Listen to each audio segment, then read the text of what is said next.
Hello YouTube, welcome, I'm back. Hope y'all enjoyed that first bagpipe video that I made. Yes, it will be on YouTube later on tonight. Right now we're gonna make another one. I got my good friend Thaddeus right here. He's been in a couple of my videos actually, where I played the Chinese erhu and the bass when we were doing a song. So now we're doing bagpipe calibration. So calibrating is definitely.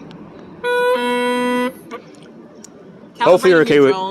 Hopefully I'm okay with you filming, or you're okay with me filming. All right, all right. I appreciate it. All right. So let's see. Calibrating. When we calibrate drones, we basically see how well they sustain before they cut off. So, for example,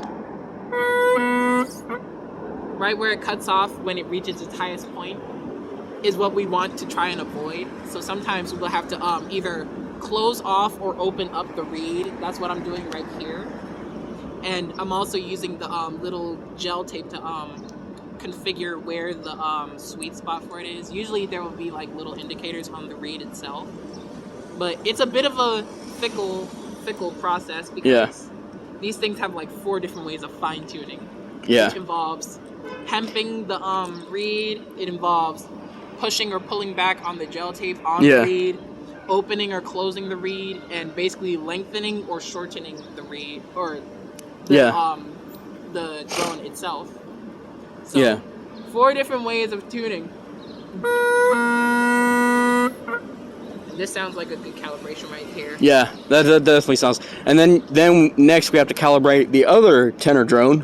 And so far I think this one's pretty much fine. Yeah. Because this one I managed to get right into a good spot. So and then at the end of the video, we'll show you what they're supposed to sound like once they're perfectly calibrated. And I know y'all could hear it when I was playing the bagpipes in the last video, so they did kind of have a chorusy sound, but we should be able to, when I was starting to play, y'all could hear a little bit of squeakiness in some of the drones when I was starting up on the last video. And here's the bass. This one's about to fall out. There we go. That definitely sounds like a good calibration right there. And the bass has 2 different ways of tuning because of how long it is. And basically, you always want to tune the bass drone from the bottom segment and not the top segment.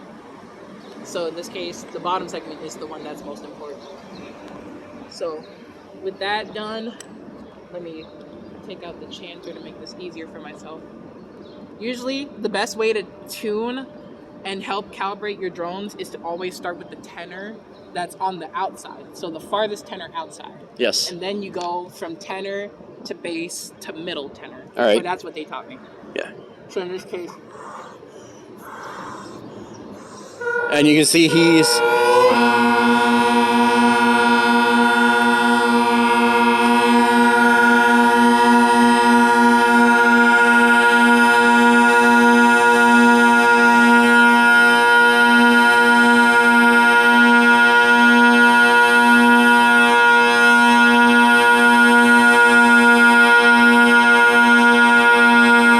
You can still hear kind of a wavering in the...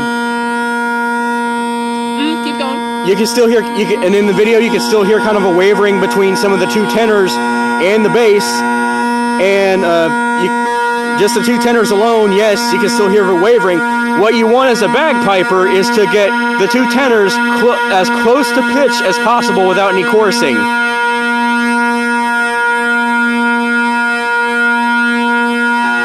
You want less of a beating between the 2, and also the bass drone.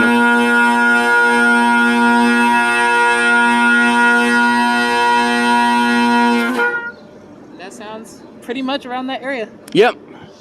Usually, it's always good to just tune a good one time and then just let it sit in on its own, because the more you play, the more it'll sharpen. The lesser you play, the more it'll flatten. So it's always good to get it around a good spot. You're not always going to get it perfectly. Yeah. But once you get it down, then you tune.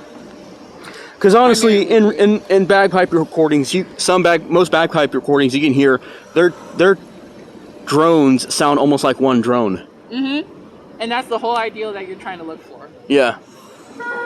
What I would do, this is what I suggest to all, even bagpipers on YouTube. I would suggest Also, you should also tune at one drone at a time to the bass as well. To go ahead and calibrate your drones, but also tune your drones together and then go over it again, but tune one drone each to the bass, and then go ahead and do all your drones together. That's what. And this is from a beginner bagpiper now, a rookie bagpiper now who hasn't even started avidly playing bagpipes. I can tell you right now that I've listened to so many bagpipe recordings. I can tell you right now, that's one way you can do it.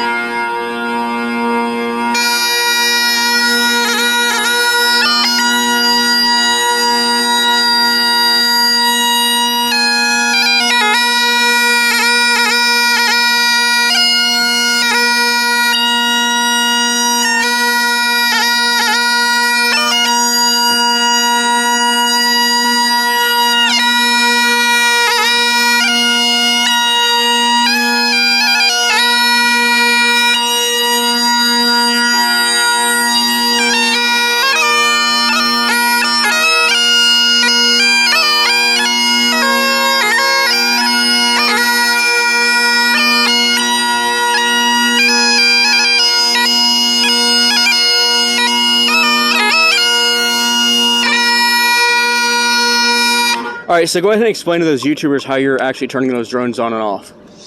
So, the way it works, turning the drones on and off, what I was doing was a manual shut off and a manual shut in, or a manual pull in. So basically, as the drones push air, or as the air is being pushed through the drones, usually there's a little hole at the top at where the air comes out.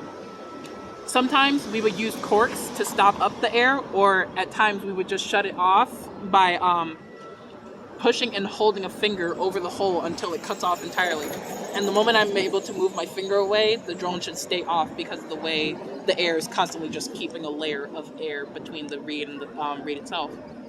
So that's actually pretty cool because, like, basically they call that shutting off. You could be tuning one drone to the bass drone. You could be tuning one tenor to the bass drone and have the other tenor drone shut off, and then you could tune your other drone to the bass drone. You can tune your drone that's to the bass drone, or you could do it the other way. Tune both your tenor drones and then, or tune your bass drone and then tune your other tenor drone to the bass drone, and then go ahead and just. Once that's in tune, go ahead and turn on all your other drone, and then just tune that other drone to the other two drones. Kind of like, you know how in Indian music, when they tune the tanpura, which is the sitar equivalent to the bagpipes, which is the bagpipe equivalent to the Indian equivalent to the drones of a bagpipe. They always tune their middle strings, the sarani and unsarani. This is kind of the same way with bagpipes. The bass drone is considered the banchama, or the mandra. Actually, there's no